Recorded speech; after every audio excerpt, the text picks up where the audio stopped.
નમસ્કાર બાળ દોસ્તો. આજે શું છે? આજે શ્રાવણ મહિનાનો પહેલો સોમવાર છે અને આજના દિવસે તમે મહાદેવના મંદિરે ગયા છો? અને જો ગયા હોય તો બોલો મોટેથી હા. તો આવો આજે સોમવારે મહાદેવની વિશેષ વાર્તાઓ આપણે સાંભળીએ. વાર્તાનું નામ છે નાનો શિવ ભક્ત અરુણ.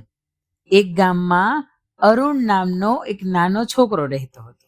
એ ખૂબ જ ભોળો ભગવાનનો ભક્ત હતો. દરરોજ વહેલી સવારે ઉઠીને શિવજીને પાણી ચડાવતો, ઓમ નમઃ શિવાય આ મંત્ર બોલતો અને પૂજા કરતો. અને મહાદેવની ભક્તિ અરુણને ખૂબ જ ગમતી. તેના ગામમાં એક મોટું શિવ મંદિર પણ હતું. તમે શિવ મંદિરે જાઓ છો ને? જ્યાં શ્રાવણ માસમાં મોટી મોટી પૂજા થતી. એકવાર પૂજારીજીએ ગામવાસીઓને કહ્યું, આ શ્રાવણના સોમવારે જે ભક્ત સાચા હૃદયથી પૂજા કરશે તેને શિવજી પોતે આશીર્વાદ આપવા માટે આવશે.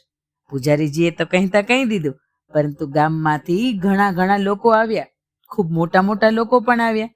કોઈ ફળ લાવ્યા, કોઈ ફૂલો લાવ્યા, કોઈ દૂધ લાવ્યા, કોઈ દહીં લાવ્યા, કોઈ પ્રસાદ લઈને આવ્યું, તો કોઈ ઘી. આવી અલગ અલગ વસ્તુઓ લઈને આવ્યા. બાળ દોસ્તો, તમે જ્યારે મંદિરે જાઓ છો ત્યારે શું લઈને જાઓ છો? વિચારો વિચારો. અરુણ પાસે તો આવું કશું નહોતું. એની પાસે તો કોઈ ફળ, ફૂલ, દૂધ, ઘી આવું કશું નહોતું. પોતે મનોમન વિચાર્યું કે હું શું લઈને જાશ? મારી પાસે તો આવું કશું જ નથી. આખરે એ થોડી તુલસીની પાંદડીઓ અને એક બીલીપત્ર તેમજ પોતાની જાતે નદીમાંથી પાણી ભરેલી લોટી લઈને પૂજા કરવા માટે પહોંચી ગયો. ત્યાં ઊભેલા કેટલાક લોકો તો ખૂબ જ હસ્યા. આ તુલસી અને પાણીથી શું થશે? ભગવાનને આવું તે કાંઈ અપાતું હશે? ભગવાનને તો લાડુ ધરાય અને દૂધનો અભિષેક કરાય. આવું આસપાસ રહેલા લોકો હતા ને, એ તો અરુણને કહેતા હતા.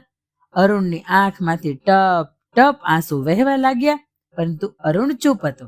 એની આંખોમાં ભક્તિ અને મનની અંદર શ્રદ્ધા હતી.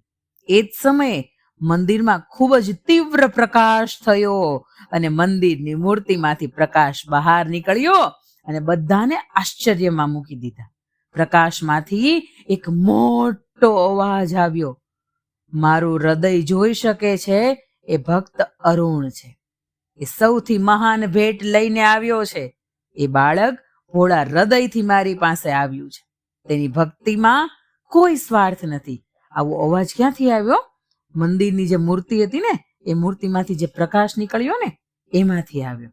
તમામ ગામના લોકો તો ભોળા શંકરનો આ ચમત્કાર જોઈને શાંત અને નમ્ર થઈ ગયા. અને શિવજીના આશીર્વાદ મળતા તો અરુણના ઘરની અંદર સુખ અને શાંતિ છવાઈ ગઈ. મહાદેવના આશીર્વાદ તમને પણ મળે એવી પ્રાર્થનાની સાથે ફરીથી નવી વાર્તાની અંદર મળીશું.